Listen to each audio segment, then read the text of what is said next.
E neste vídeo, 7 vacas sagradas da academia, 7 homens que governam o mundo da sepultura. Um povo que não conhece a sua história está condenado a repeti-la. Análise histórica e crítica sobre o pentecostalismo universal. Se inscreva, curta e compartilhe.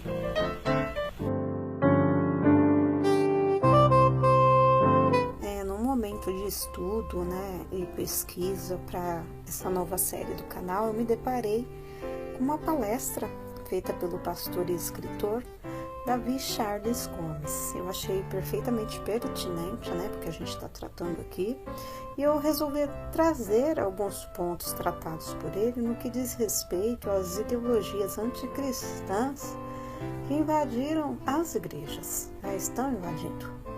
E você pode perceber a influência desses 7 homens que eu apresentarei aqui neste vídeo em todas as esferas da sociedade, seja na economia, religião, educação e lá vai.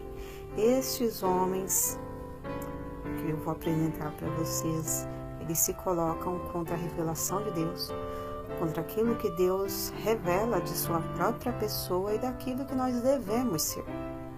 Um toma conceito emprestado do outro dentro dessa forma de pensar, e mesmo quando aparenta antagonismo, eles se unem contra o Deus pessoal revelado na Bíblia. Então daí a importância da gente se revestir de Cristo através da oração e meditação da Palavra de Deus. E esse vídeo aqui tem como objetivo principal mostrar de forma básica onde o conflito está acontecendo, colocar o dedo na ferida, dizer que não é assim que Cristo ensinou, apontar contra as coisas que militam sobre a alma das pessoas. O autor deste livro, desta obra, 7 Homens que Governam o Mundo da Sepultura, é William Breese. Ele foi um pastor e teólogo cristão evangélico de meados do século XX.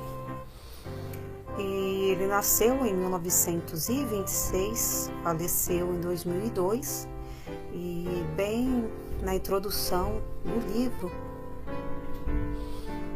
na resenha do livro, aliás, ele deixa uma frase muito importante. Embora seus corpos estejam frios e dormentes, a sepultura não pode conter a influência que esses 7 homens tiveram no mundo de hoje. Continuam a governar porque alteraram o pensamento da sociedade. Eles geraram filosofias que foram ardentemente compreendidas por massas de pessoas, mas são errôneas e antibíblicas. Hoje essas ideias permeiam nossas escolas, negócios, lares e até a igreja. Então, enquanto continuamos a substituir inconscientemente para as suas filosofias, mantemos a sepultura aberta para todos esses 7 homens que vocês verão nesse vídeo. O autor, nesta obra, ele adverte sobre os perigos de acreditar sem reservas nas ideias desses homens. Ele também nos lembra que o único homem cuja vida e palavras a gente pode confiar completamente é Jesus Cristo.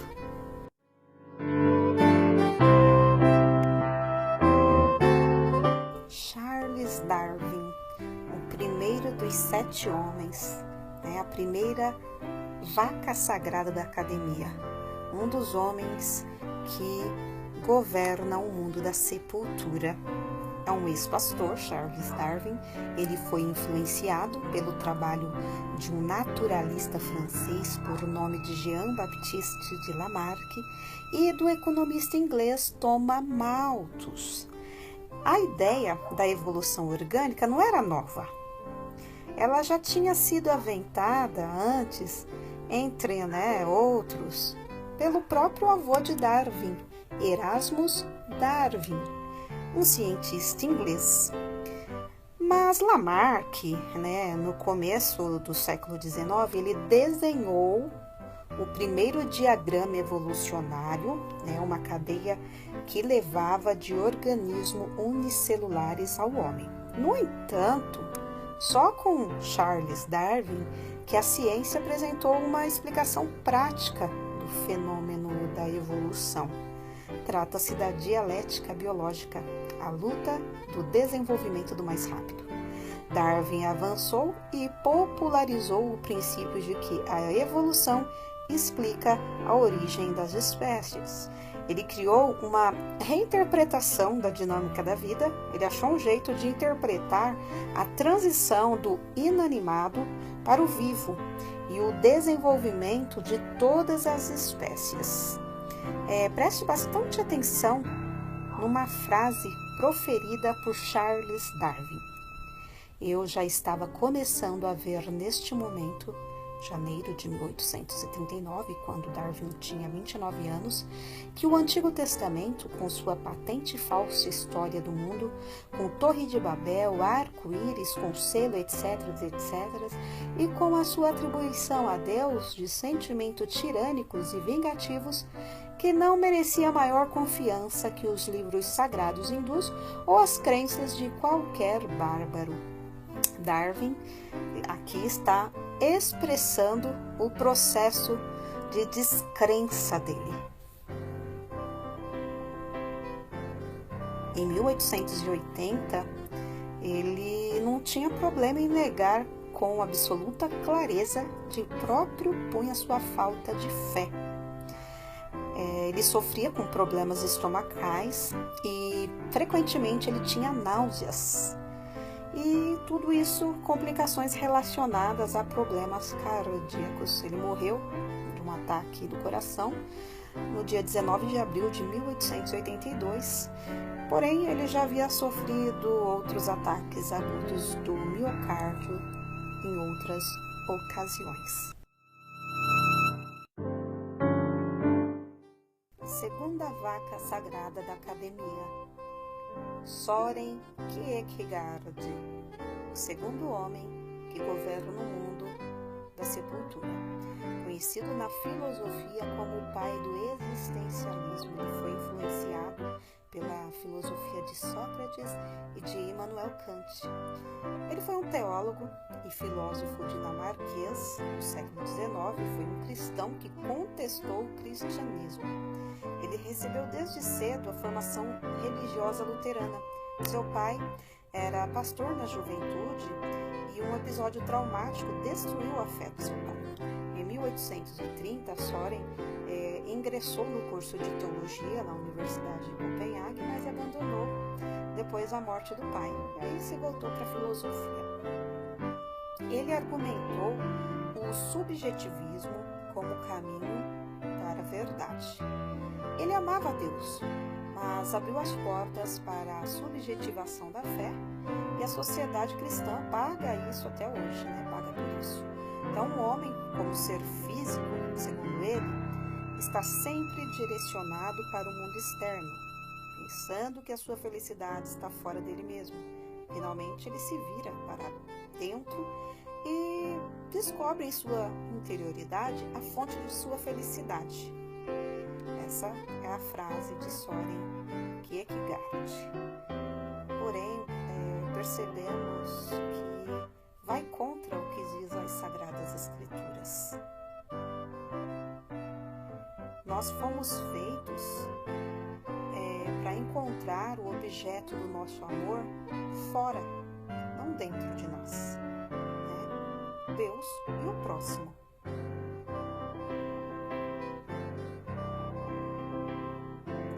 Em outubro de 1855, Kierkegaard sofreu uma queda na rua, foi hospitalizado com paralisia nas pernas.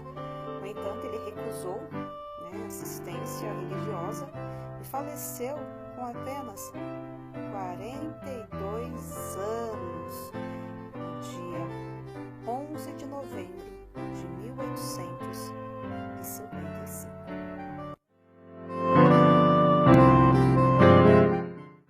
Karl Marx, a terceira vaca sagrada da academia. O terceiro homem que governa o mundo através da sua sepultura. Karl Marx, ele foi um teólogo, filósofo, um evolucionista histórico. O principal professor de Karl Marx foi Feuerbach, teólogo alemão, o primeiro a propor que Deus, na verdade, seria uma projeção das nossas expectativas, que a gente não olha para Deus como Ele é, nem Deus se revela a nós como realmente Ele é. A gente é que projeta em Deus as características que nós gostaríamos de ver. Então, ele inverteu o processo. Deus é o nosso sonho e não nós o sonho de Deus.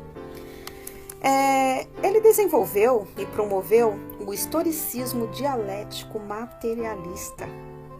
O processo histórico, segundo ele, é um processo onde pessoas lutam por emancipação e no conflito emancipatório é que sempre surge uma nova síntese e que é numa evolução acima da próxima. Pessoal, prestem bastante atenção num trecho da tese de Karl Marx. Olha o que ele diz. Para a Alemanha, a crítica da religião já está essencialmente completa e a crítica da religião é o pré-requisito de toda crítica. A abolição da religião como felicidade ilusória do povo é a demanda para a sua real felicidade. Chamarem a desistirem de suas ilusões sobre a sua condição e chamá-los a abrirem mão de uma condição que requer ilusões. A crítica da religião é, portanto, de forma embrionária, a crítica do vale de lágrimas, do qual a religião é somente um rabo. Isso aí é um trecho da tese de doutorado de Karl Marx. A essencial do marxismo é uma filosofia para a teologia emancipatória, que afirma que o ser humano precisa ser emancipado para encontrar a sua autonomia. Segundo eles, para você realmente ser como Deus, você tem que decretar sua autonomia interpretativa dele e decidir por você mesmo. Defendem que a pessoa precisa destruir qualquer ilusão que aprenda, a referenciais externos a você mesmo, para que essa pessoa seja livre, para que todas as suas ações sejam as ações que progridem um governo inexorável da história marcada pela dialética. Marx também foi influenciado por Hegel. Ele morreu aos 64 anos de idade, intelectualmente debilitado, com abscesso no pulmão.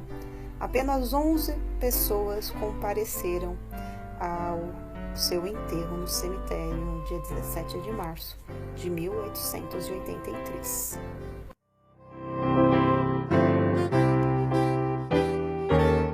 Quarta vaca sagrada da academia, o quarto homem que governa o mundo de sua sepultura, Julius Wellhausen, um dos grandes nomes da velha escola da teologia liberal. Ele foi influenciado por Leberek de Wet, filósofo judeu Baruch Spinoza, Jean Astruc, Henning Bernard Witter. A tese teológica da formação do cânon do Antigo Testamento, desenvolvida por Julius Wellhausen, como o Velho Testamento sendo fruto do conflito entre jeovitas, eloístas, deuteronomistas e os profetas. Então foi ele que iniciou a alta crítica moderna que aplicava uma análise dialética marxista ao texto bíblico, o desenvolvimento dialético da religião. Então, todas as relações históricas e sociais para Wellhausen, elas deveriam ser interpretadas como se fosse o conflito da dialética, tese, antítese e a criação de uma nova síntese, o princípio historicista para a interpretação da Bíblia. Segundo ele, para entender o Antigo Testamento, precisaria analisá-lo como luta de classes. Os eloítas, jeovistas, mais tarde os deuteronomistas, lutavam entre si pelo domínio do templo e da religião. E dessa luta que evoluía e criava a religião judaica, né, do conflito entre fariseus e saduceus, surgiria, né, a nova síntese do cristianismo. Então essas são as heresias desse teólogo liberal. Sobre o seu fim, né, há relatos de doenças estomacais persistentes, insônia, arteriosclerose, o que tornou quase impossível para ele escrever em seus últimos anos. Ele também era surdo, apenas com 60 anos de idade. Wellhausen, ele morreu no dia 7 de janeiro de 1918.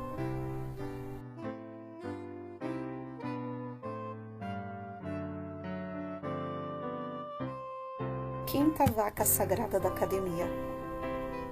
O quinto homem que governa o mundo. Cortar.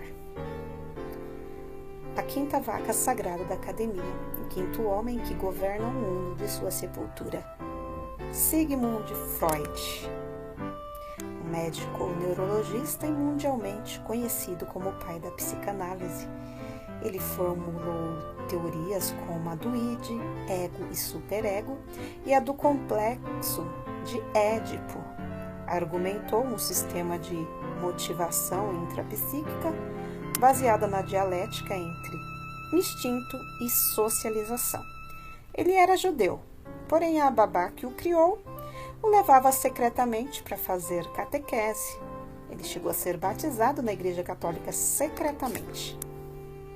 A Bíblia foi apresentada a ele pelo seu pai, quando Freud tinha apenas 7 anos. Ele também lia a Bíblia nas aulas de religião em que frequentava. Através de suas obras, dá para notar que Freud era fascinado por temática cristã. Ele chegou a escrever sobre Santa Ceia, ainda assim sempre professou seu ateísmo. Vamos observar uma frase proferida por ele. Como nos causam inveja aqueles de nós que somos pobres na fé, os inquiridores que se convencem da existência de um ser superior. A esse grande espírito, o mundo não oferece problemas, pois ele mesmo criou todas as instituições. Como é compreensivo, exaustivo, quão definidas as doutrinas dos crentes em comparação com a tentativa laboriosa, fraca e fragmentada de dar explicações, o máximo que conseguimos alcançar. Nota aí um viés não cristão. Freud, ele não era capaz de se entregar em fé para aquilo que ele mesmo desejava se entregar. Para ele, o que ele diz posteriormente, meu Deus Logos, né, que quer dizer a ciência, a racionalidade, não é ilusão. O Deus verdadeiro para ele seria ilusão. O Deus Logos, ciência, racionalidade, para ele não seria ilusão. Então Freud, ele argumentou um sistema de motivação, né, intrapsíquica, e onde você, né, o homem, é o campo da dialética entre o seu instinto pelo prazer e pela vida e as limitações externas que são impostas pela sociedade. E o seu ego precisa ser a síntese fortalecida que sabe mediar entre as forças internas e externas para que a pessoa, né, seja o senhor de si, medie essas forças e encontre caminhos socialmente aceitáveis para realizar o máximo que dá dos seus instintos, sem chegar a tal ponto no qual você perca os prazeres da sociedade. Sobre o final da vida, Freud, ele era conhecido por ser um fumante compulsivo, chegando a consumir cerca de 20 charutos por dia. Por conta do tabagismo, fez mais de 30 cirurgias para retirar tumores da boca, mas acabou não resistindo a um câncer de laringe e morreu no dia 23 de setembro de 1939, aos 83 anos de idade. E a sexta vaca sagrada da academia, John Dewey, o sexto homem que governa o mundo de sua sepultura. John Dewey, ele foi um pedagogo e filósofo norte-americano e que exerceu grande influência no movimento de renovação da educação em várias partes do mundo. Ele foi influenciado por Hegel e Jacques Rousseau. No Brasil, inspirou o movimento da Escola Nova, baseado na experimentação e na verificação. Um progressivismo distorcido, ou seja, ele argumentou um sistema educacional de progressismo social, onde ele aplicou a visão dialética do mundo e da verdade. Observem bem esta frase de John Dewey. Eu creio que todo professor deveria entender a dignidade de sua vocação, que ele é um servidor social apartado para a manutenção da ordem social apropriada e para assegurar o crescimento social apropriado. Eu creio que destarte o professor sempre é o projeto do verdadeiro Deus e o introdutor do verdadeiro reino de Deus. Bem, pessoal, vocês sabem quais as raízes dos pensamentos de Dewey? A educação cidadã. Vocês sabem qual é esse reino de Deus que ele está se referindo? Esse reino que ele está se referindo é a sociedade progressiva de justiça social. E para eles, vocês sabem qual é o verdadeiro Deus? A sociedade. E o sacerdote? Os educadores. Quando, na verdade, uma educação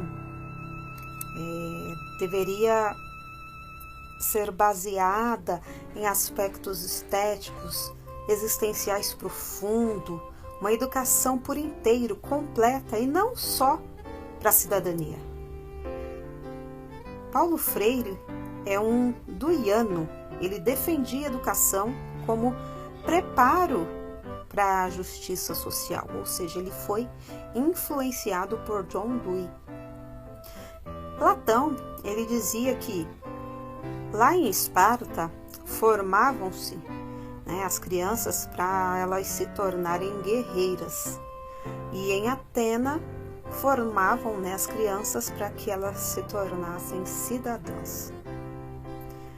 Então, na concepção de Platão, as crianças deveriam ser tiradas dos pais, pois esses pais não tinham competência suficiente para criar cidadão que Atenas necessitava. Então, você já vem, nota essa ideia de terceirização da educação das crianças desde a época de Platão, a ideia de Platão. A educação é a guia principal para John Dewey do processo de transformação dialético da sociedade. Então, John Dewey, como o pai dessa educação moderna, muito contrário, que tem gente que pensa que é Piaget, Piaget nem pedagogo ele era um psicólogo do desenvolvimento infantil. Então, para John Dewey, o professor era o sacerdote de uma nova ordem social, cujo objetivo da educação é a transformação social. E ele sempre quis refletir de volta o que Platão dizia, que o objetivo da educação era formar cidadãos. Para nós, cristãos, o objetivo da educação é conhecer a verdade, ou seja, conhecer a Deus. John Dewey faleceu no dia 1º de junho de 1952, aos 92 anos de idade.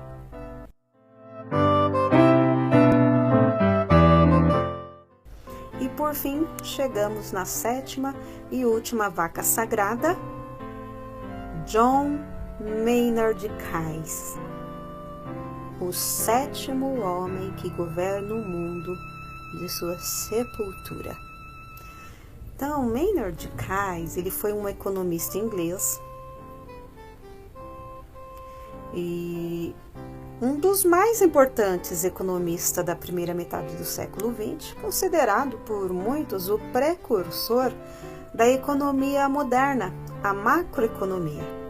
Então, nas primeiras décadas do século XX, Keynes ele elaborou uma nova teoria econômica que ficou conhecida como keynesianismo.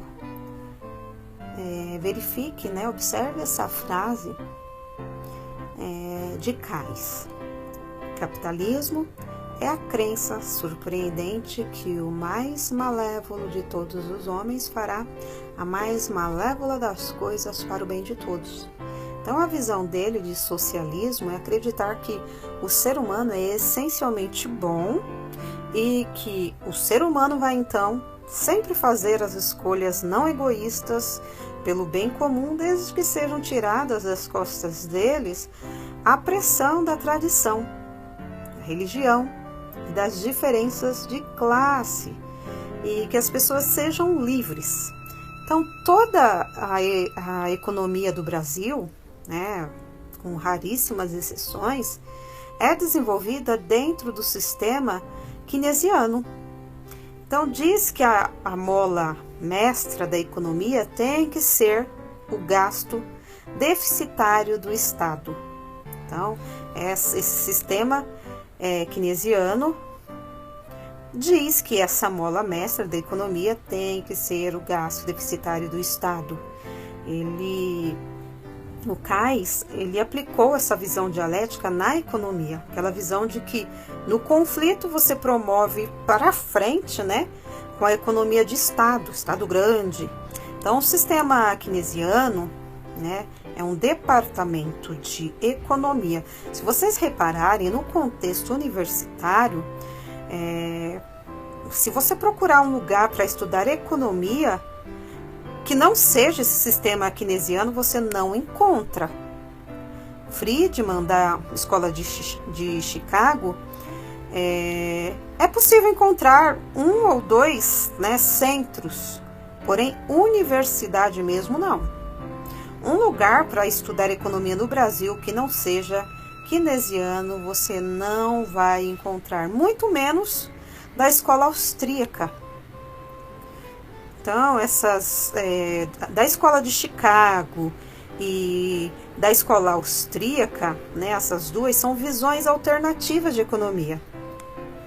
Elas enfatizam a importância da propriedade privada, possibilidade de que não seja um jogo de soma zero, que a riqueza possa ser produzida, e Keynes nega tudo isso. Keynes, ele morreu no dia 21 de abril de 1946, aos 63 anos de idade, vítima de infarto. Esta não é a sabedoria que desce lá do alto, antes é terrena, animal e demoníaca, pois onde há inveja e sentimento faccioso, aí há confusão e toda espécie de coisas ruins. A sabedoria, porém, lá do alto, é primeiramente pura, depois pacífica, indulgente, tratável, plena de misericórdia e de bons frutos, imparcial, sem fingimento. Tiago, capítulo 3, versículos do 13 ao 18.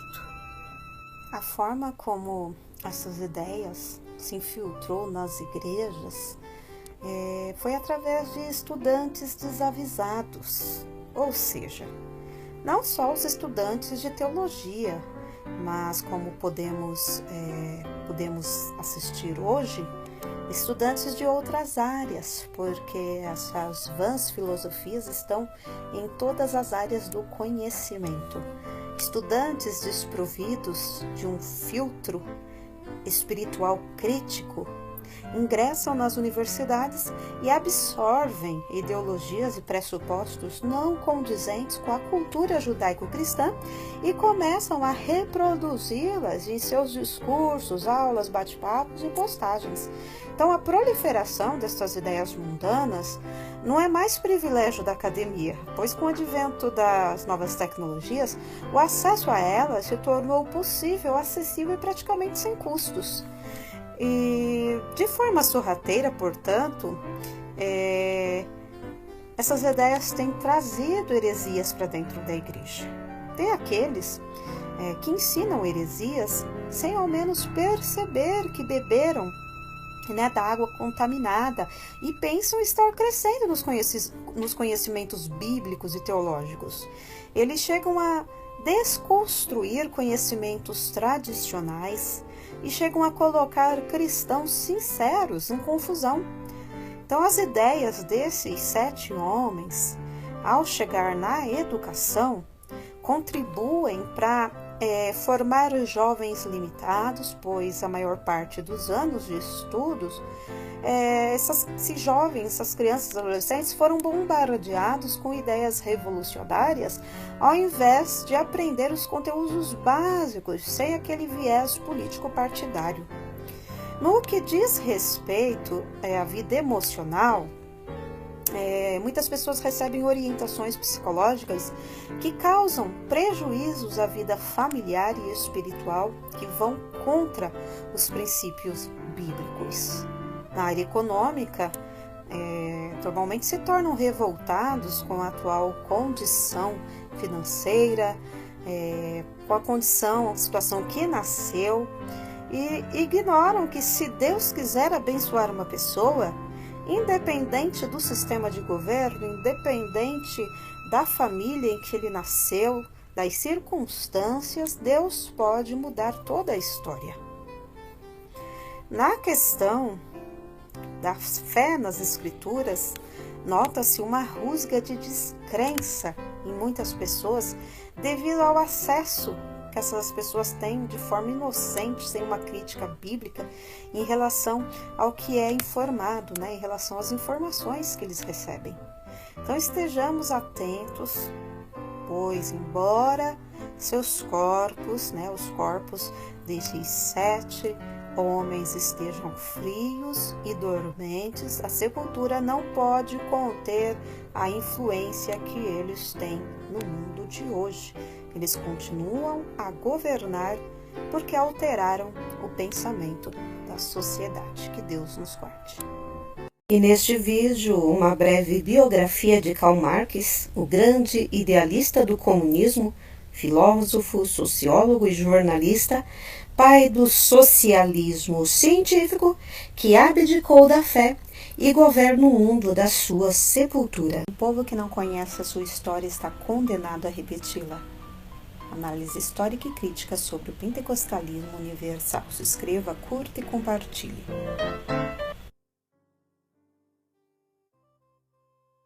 E chegamos num assunto primordial para a compreensão da tese da incompatibilidade em ser cristão e ser um revolucionário marxista ao mesmo tempo. Então, com vocês, a biografia do grande idealista do comunismo, Karl Marx. 204 anos após seu nascimento, sua visão de mundo atrai cada vez mais admiradores, estudiosos e pesquisadores, e tem um porquê para isso.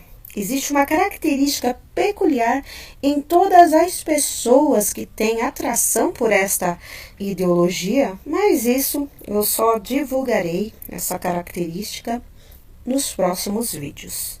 Então, diante do grau de influência deste filósofo, se faz necessário um vídeo aqui no canal, ainda que sucinto, sobre a vida, nascimento, filiação, origens religiosas, escolaridade, casamento, filhos, pobreza, filho bastardo, obras, religião e morte, o tipo de morte dessa família Marx.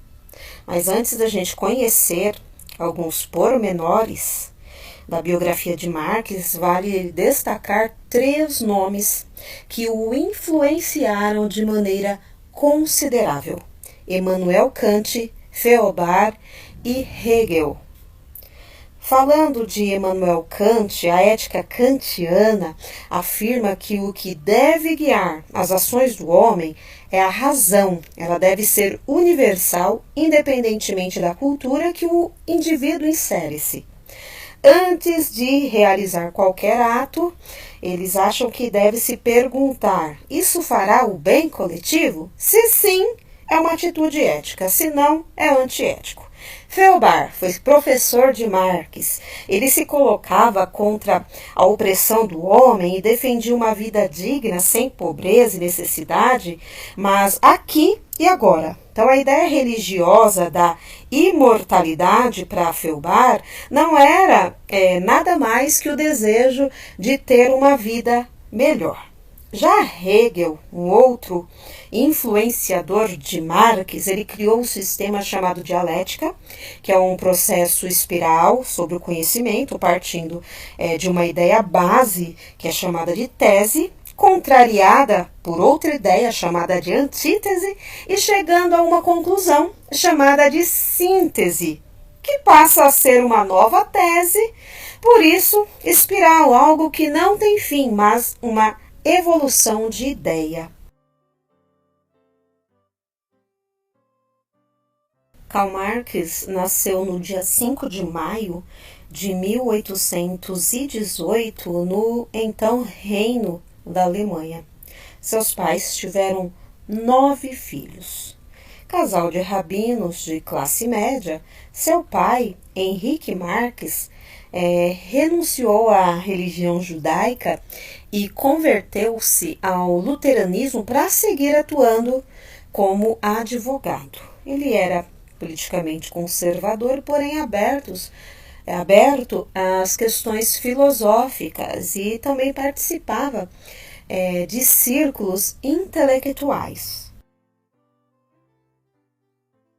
Marx era protestante de batismo e de ascendência judaica. Porém, a influência judaica da família, por parte principalmente de seus avós paterno e materno, que foram rabinos, não teve muito peso na formação religiosa de Marx, já que seu pai se converteu ao cristianismo em 1817. Marx nasceu em 1818 e seu pai parece ter feito questão de batizar seus filhos na igreja evangélica.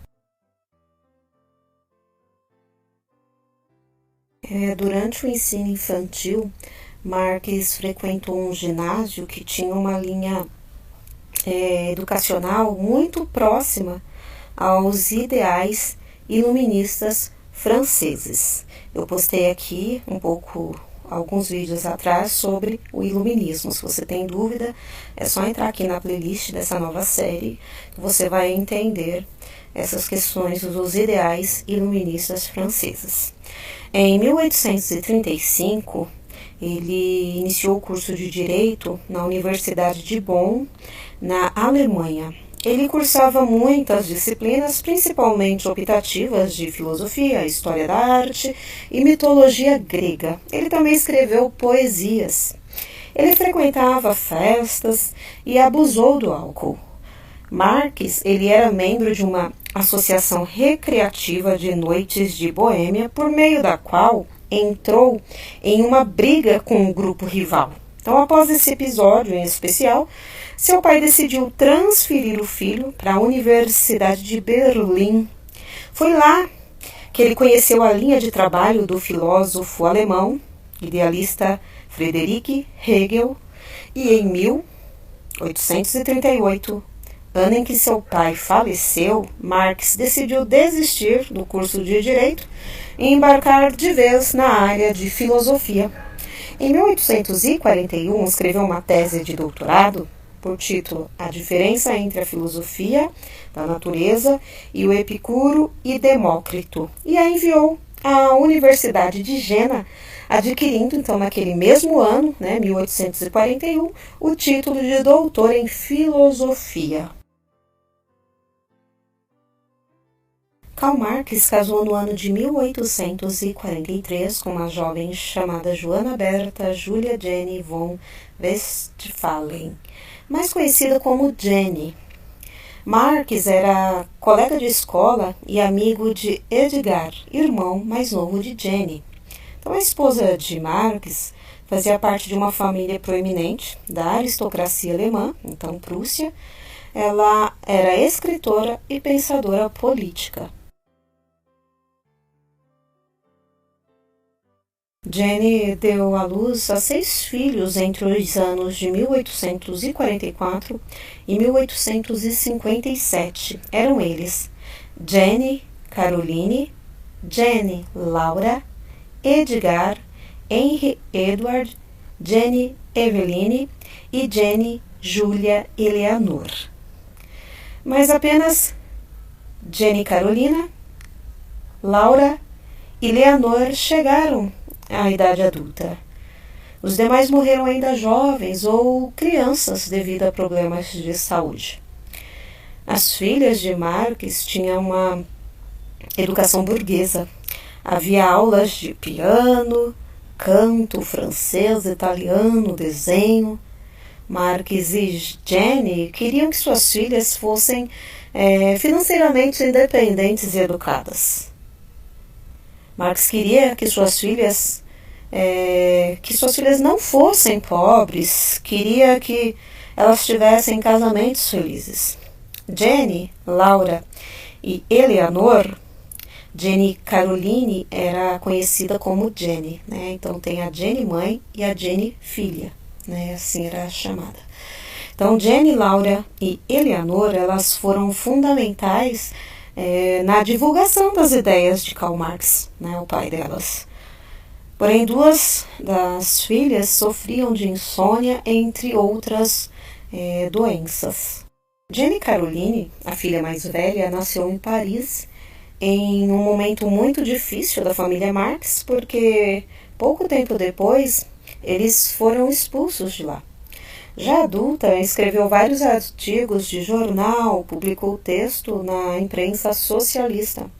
Ela se casou com Charles Longuet, um líder socialista francês, uma das figuras principais da Comuna de Paris, né, um movimento revolucionário que governou a cidade por 2 meses, em 1871, e Jenny chegou a apoiar refugiados que foram perseguidos após a Comuna em busca de proteção na Inglaterra.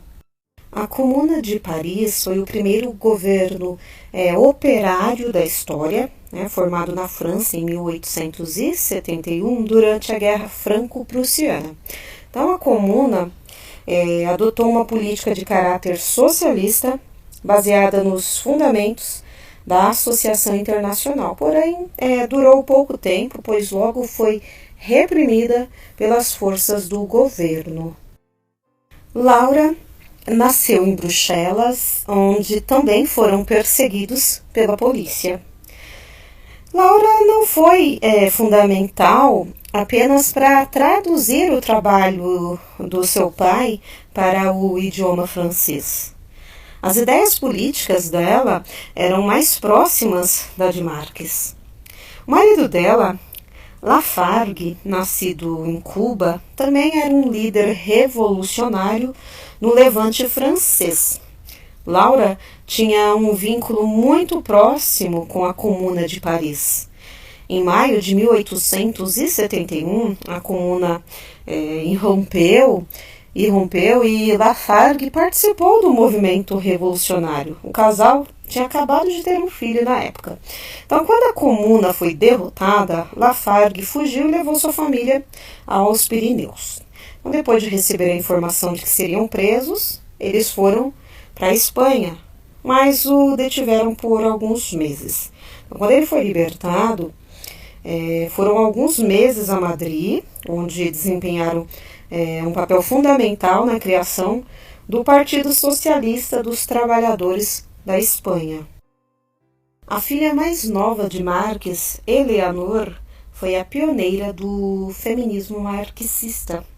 Ela tornou-se uma líder social que trabalhou para estabelecer os primeiros sindicatos de mulheres. Ela se apaixonou por um cientista e revolucionário chamado Edward Evelyn. Eles estavam em um relacionamento por mais de 10 anos, quando, porém, Evelyn a abandonou por uma jovem atriz com quem ele se casou.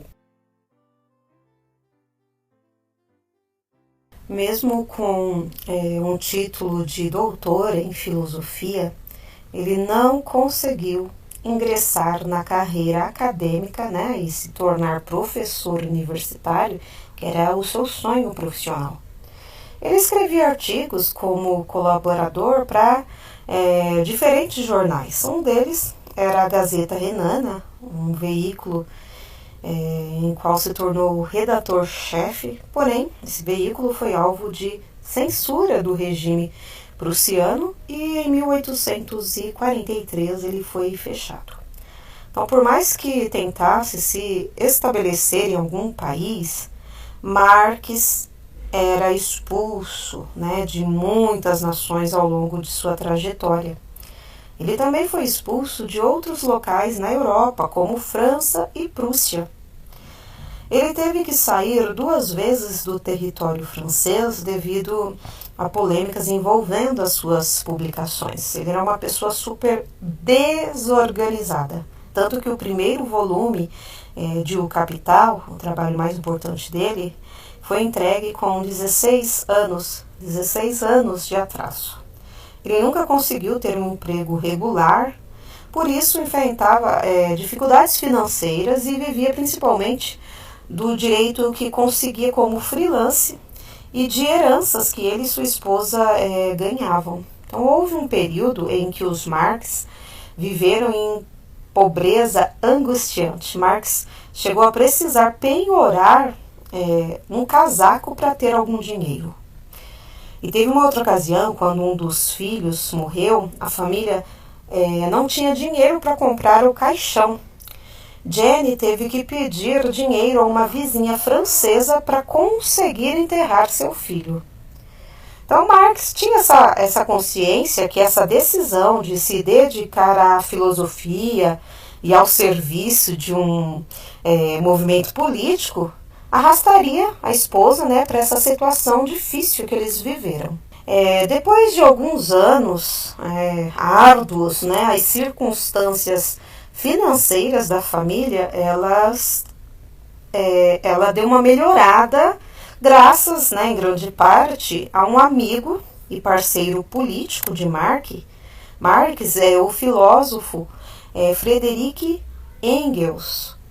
Ele era filho de um dono de uma fábrica e que ajudou a família financeiramente.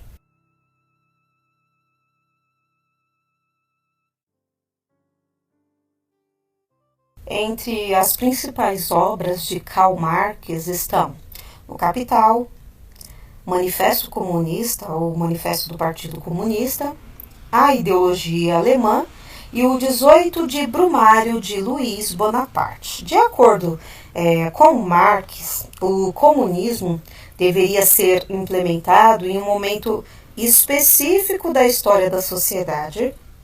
Seria necessário que cada país passasse por uma revolução burguesa, adotasse o modelo de produção capitalista e, em sequência, estaria pronta para a adesão do socialismo e, finalmente, para o comunismo. Então, ele continuou mantendo a dialética de Hegel, mas de uma forma invertida. Agora, ele acreditava que a história é movida a partir da luta de classes, dos conflitos entre as forças produtivas e as relações de produção. Ele via que as classes sociais tinham interesses diferentes e o embate entre elas que fazia o mundo girar. No próximo vídeo, gente, eu vou aprofundar um pouquinho mais sobre essa teoria, né, essa ideologia, mas só para os próximos vídeos. Junto a Engels, Marx nota que só seria possível libertar a humanidade da miséria, da exploração, do desemprego e das desigualdades, problemas que, segundo ele, eram resultados do capitalismo, através de uma transformação social, ao que ele nomeou de Revolução Comunista. Então, para tanto, renunciou à religião e ao Estado, segundo ele, déspota e monárquico prussiano, e tornou-se um militante do ateísmo, né, como outros tantos estudantes e professores alemães. Ele defendia que o mundo material é que determinava a evolução do pensamento humano e não o contrário. Acusava a religião de capitalista, alienante, egoísta. Marx disse certa vez que a religião era o ópio do povo. Ele se referia a essa religião, uma religião criada pela elite social alienante, que levava o povo à aceitação das desigualdades e à passividade diante das injustiças. O ópio, naquele século, era um narcótico que a Companhia Britânica das Índias Orientais, produzia. Então, para Marx, a religião servia para aliviar a vida dos explorados, que se apegariam a ela, né, como uma compensação. O sofrimento religioso compensaria o sofrimento real. Então, havendo uma sociedade sem exploradores e explorados, a religião deixaria de existir, segundo Marx.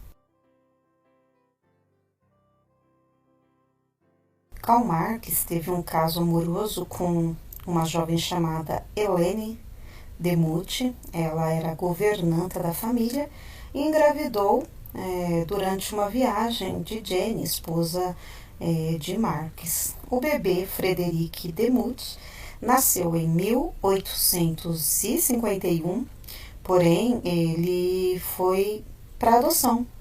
O menino cresceu e acabou ficando amigo de sua meia-irmã.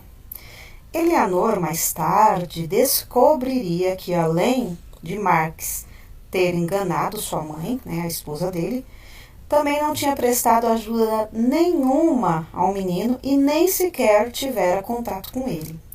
Então, o menino Frederic, filho bastardo de Karl Marx, nunca foi reconhecido por ele e acabou sendo adotado por Engels, que assumiu sua paternidade. Então, pouco se sabe sobre a vida de Frederic, já que ele não estava nos registros dos Marx, mas, segundo especialistas, ele teria se tornado engenheiro e faleceu no ano de 1929. Karl Marx tinha uma saúde frágil, também complicada por causa do tabagismo e do álcool. Ele também sofria de inflamação ocular, dor nas articulações, dores de cabeça, insônia, problemas no fígado e na vesícula biliar, e ainda ele possuía sintomas depressivos. Ele morreu com apenas 64 anos de idade, intelectualmente debilitado e ainda com abscesso no pulmão. Apenas 11 pessoas compareceram ao seu enterro em um cemitério londrino no dia 14 de março de 1883. Em 1881, 2 anos antes, sua esposa Jenny havia falecido.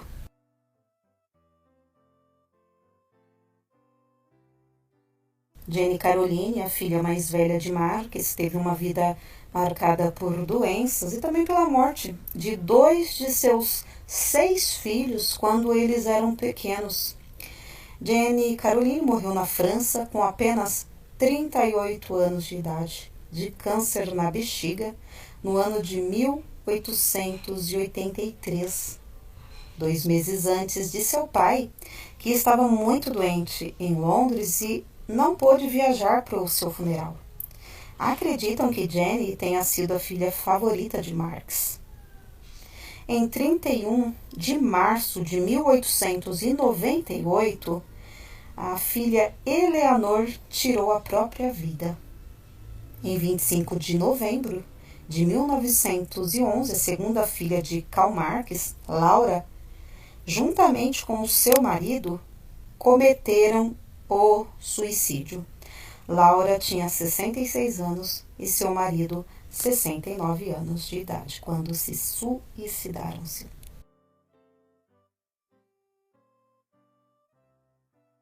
Bem, pessoal, eu mostrei para vocês uma breve menção da trajetória de vida do homem que governa o mundo com sua ideologia revoltada. Um doutor em filosofia na Europa que nunca conseguiu se manter no emprego fixo para sustentar sua família. Ele proporcionou uma vida difícil para a esposa e filhas, durante todos os anos de vida, e sua morte, como a das filhas, não podia ser diferente. Um final de vida triste, amargo, trágico, uma vez que também virou as costas para o Criador de todas as coisas, o nosso Deus.